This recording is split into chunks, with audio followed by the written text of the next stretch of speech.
రాష్ట్ర బీజేపీ ఎంపీలకు చిత్తశుద్ధి ఉంటే బీసీ రిజర్వేషన్ బిల్లును పార్లమెంట్లో మోదీతో ఆమోదింపచేయాలని కాంగ్రెస్ సీనియర్ నేత వి హనుమంతరావు డిమాండ్ చేశారు. రాజ్యాంగంలోని షెడ్యూల్ 9కి చట్ట సవరణ చేసి 50% రిజర్వేషన్ సీలింగ్ ఎత్తివేయాలని విజ్ఞప్తి చేశారు.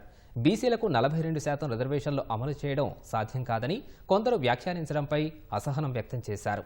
బీసీ పక్షపాతులు ఎవరు, వ్యతిరేకులు ఎవరు అనేది ఈ పార్లమెంటు సమావేశాల్లోనే తేలుతుందని వ్యాఖ్యానించారు.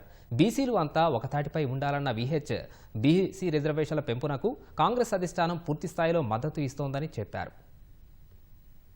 బీజేపీ ఎంపీలను నేను రిక్వెస్ట్ చేస్తున్నా, ఆల్ అపోజిషన్ కూడా రిక్వెస్ట్ చేస్తున్నా, మీకు నిజంగానే బీసీల మీద ప్రేమ ఉంటే ఈ పార్లమెంట్ సమావేశంలో తప్పనిసరిగా అందరు ఎంపీలు మద్దతు ఇవ్వకపోతే వాళ్ళ సంగతి ఏందో తేలిపోతుంది. నిజంగానే చేయకపోతే మాత్రం బీసీలంతా వ్యతిరేకంగా మీకు ఓట్లేసే అవకాశం ఉంటుంది. కానీ తప్పనిసరిగా ఈ బిల్లు పాస్ కావడానికి ప్రతి ఎంపీ కూడా మద్దతు ఇవ్వాలని కోరుతున్నా. దానికి నరేంద్ర మోడీ ఏం చేస్తాడు, అదేవిధంగా కిషన్ రెడ్డి ఈ రాష్ట్రంలో ఉన్న ఎంపీలు పూర్తి సహకారం అందిస్తారా లేదా అనేది తేలిపోతుంది.